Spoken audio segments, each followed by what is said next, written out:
자, 뭐 조금이라도 좀 따뜻한 곳으로 가고 싶은 마음, 뭐 누구나 다 똑같겠죠. 수도권 사례들은 어떨까 저희가 좀 살펴봤는데요. 자, 수도권 일단 현역이 박성준 민주당 의원이죠. 아나운서 출신이고 중구 성동을 지역인데 아까 말씀하신 부산의 하태경 의원이 여기 나가겠다 일찌감치 얘기하고 있고, 자, 이영 전 중소벤처기업부 장관 그리고 서초에 있었던 이혜원 전 의원도 이 지역에 박성준 의원을 본인이 상대하겠다 이렇게 얘기하고 있습니다. 세 분 모두 상당히 뭐 중량급 그런 정치인들인데, 박 교수님, 성동을이 여당한테 험질까요? 아니면 어떻습니까? 해볼만 할까요? 그러니까 지금 국회의원 분포만 보면은 사실은 뭐 강남 3구 제외하고 다 민주당 국회의원이에요. 그러니까 서울은 험지다. 정권 심판론도 높고 이렇게 얘기할 수 네. 있습니다. 그런데 험지라고 그래서 다 똑같은 험지냐? 험지 중에서도 아랫목이 있고 윗목이 있는 거예요. 여기는 왜냐? 아랫목이라고 보는 이유가 네.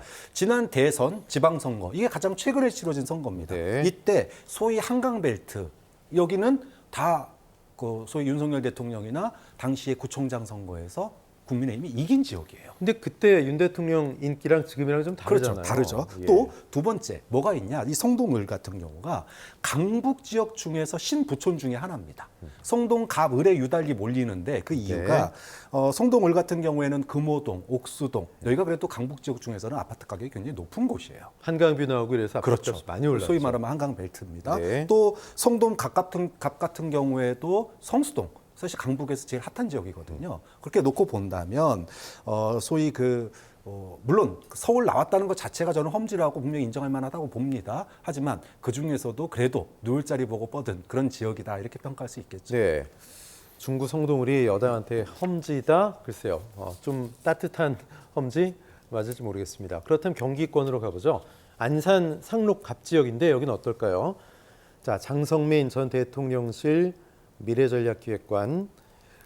자, 일단 안산은 수도권 험지 가운데 극험지. 당과 정부의 안정적 국정 운영과 발전을 위해서 극험지 투신하겠다. 자, 여기는 현역이 전해철 전 해안부 장관 민주당 의원인데요. 뭐 3선 상당히 탄탄한 지역입니다. 그리고 또 국민의힘의 또 기존 지역위원장도 있는데 김대현 평론가, 이런 데는 어떻게 교통 정리가 될까요? 전해철 의원도 사실 비명계여서 어떻게 보면 공천을 담보할 수 있는 그런 지역도 아니거든요. 그러니까 지금 안산, 상록 이런 지역들이 이번 총선에 어떤 단상을 보여주는 대표적인 지역구 아닌가. 네.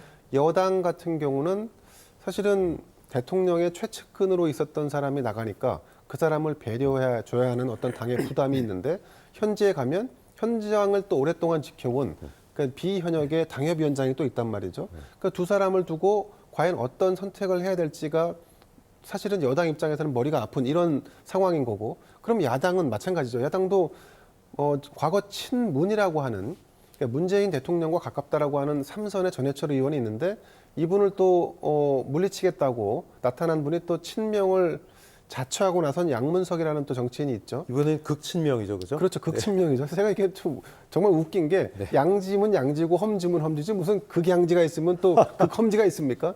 그리고 저는 사실 양문석이라는 분에 대해서 좀 좀 안타까운 게, 본인의 고향이 통영 고성이지 않습니까? 지난 총선 때 떨어졌죠. 그렇죠. 네. 근데 지금 예비후보 등록에 통영 고성은 단 한 명도 등록하지 않았습니다. 자신의 고향을 지키겠다라고 그렇게 울부짖으면서 지난 선거를 치렀던 사람이 자신의 고향을 버리고, 그 지역은 예비후보 등록자가 한 명도 없습니다.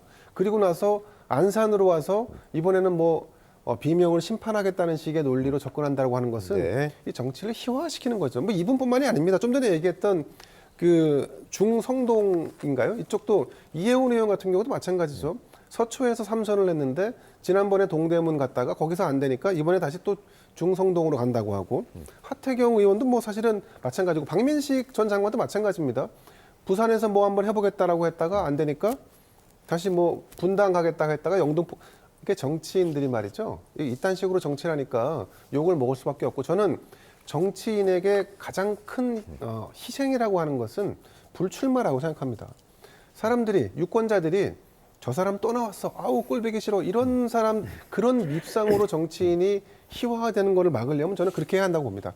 이 안산 지역도 마찬가지로 전 전해철 의원이 3선 중진까지 했는데 지역에서의 평가가 어떤지 모르겠습니다. 만약에 지역에서의 평가가 그나마 나쁘지 않다면 다시 출마해서 중진의 바늘에 올라갈 수 있는 거고 4선까지 가는 거고 이런 도전자 입장에서 어떤 명분을 얻고 상대를 꺾을 수 있을지에 대해서 저는 또 약간 의문이 듭니다.